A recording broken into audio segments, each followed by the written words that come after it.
Benvenuti ad un nuovo episodio di Art Stories in Rome. Oggi vi vorrei parlare di un palazzo monumentale al regime fascista, per cui più disprezzato che amato, che comunque è rappresentativo della Roma moderna, ovvero Palazzo della Civiltà Italiana, noto anche come Palazzo della Civiltà del Lavoro, un'icona simbolo di un quartiere di Roma chiamato Eur.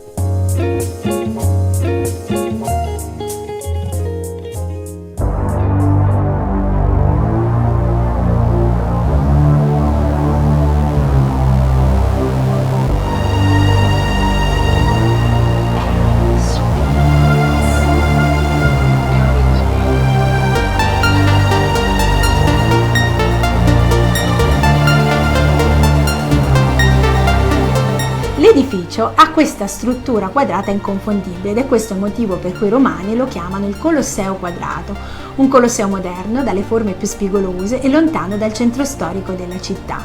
Un edificio che è stato costruito nel periodo storico del ventennio fascista come parte integrante del progetto di urbanizzazione legato all'Esposizione Universale che si doveva tenere a Roma nel 1942 e che non ebbe luogo a causa della Grande Guerra Mondiale. Da qui la nascita del quartiere Eur, ovvero l'acronimo di Esposizione Universale Roma.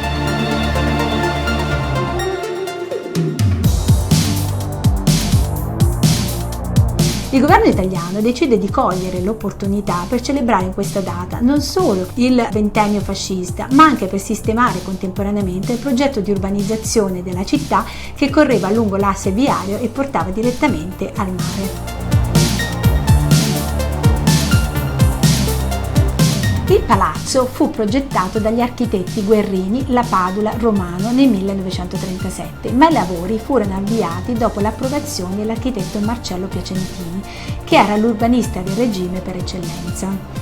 L'edificio si presenta come un parallelepipedo a base quadrata, dove su ogni testata viene riportata una citazione tratta dal discorso che Benito Mussolini fece il 2 ottobre del 1935 in seguito alla guerra d'Etiopia, dove celebrava le capacità intellettuali del popolo italiano. L'edificio misura 51 metri per 58 e 68 metri di altezza ed è interamente costruito in cemento armato, mentre l'esterno è rivestito con lastre di marmo travertino per richiamare chiaramente i fasti e la memoria dell'impero romano.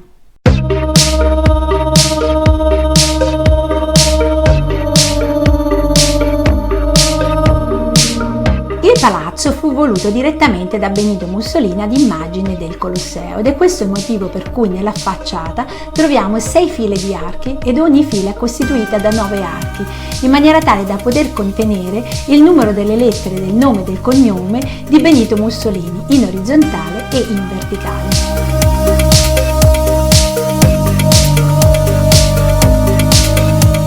Il palazzo si presenta comunque con una forma strutturale semplice, squadrata e si contrappone ad una sequenza di archi dove nel pianterreno troviamo collocate 28 statue di chiara ispirazione della tradizione dell'antica Roma, alte 3 metri. Ne troviamo 6 nelle 2 facciate che si affacciano al viale della Civiltà del Lavoro e 8 nelle altre 2 facciate. Sono delle allegorie che simboleggiano le virtù auliche ed eroiche, sempre nel processo di propaganda della superiorità del popolo italiano.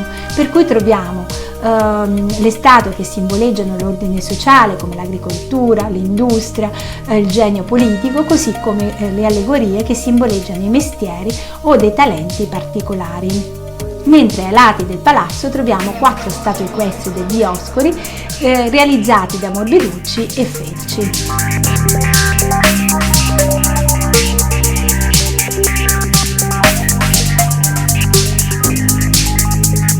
Il Palazzo della Civiltà Italiana fu ultimato solamente nel 1951, come del resto il quartiere denominato Eur, e verrà indicato come polo burocratico e amministrativo della capitale. Diciamo che il palazzo verrà utilizzato sporadicamente fino al restauro del 2006 e nel 2004 il Ministero dei Beni Culturali lo ha dichiarato edificio di interesse culturale, pertanto lo ha vincolato a usi espositivi e museali.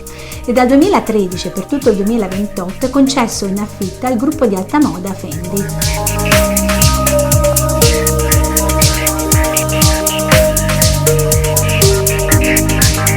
Non va assolutamente dimenticato che il palazzo, per questa sua forma particolare, quasi metafisica, è diventata scenografia prediletta di molti registi italiani, e a tal proposito vi vorrei citare le pellicole più famose, come Roma, città aperta di Rossellini e Boccaccio 70 di Federico Fellini.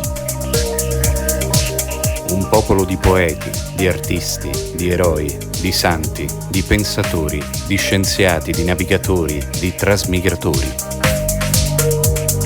Grazie per la vostra attenzione, grazie per il vostro like e per la vostra iscrizione al mio canale YouTube. A presto!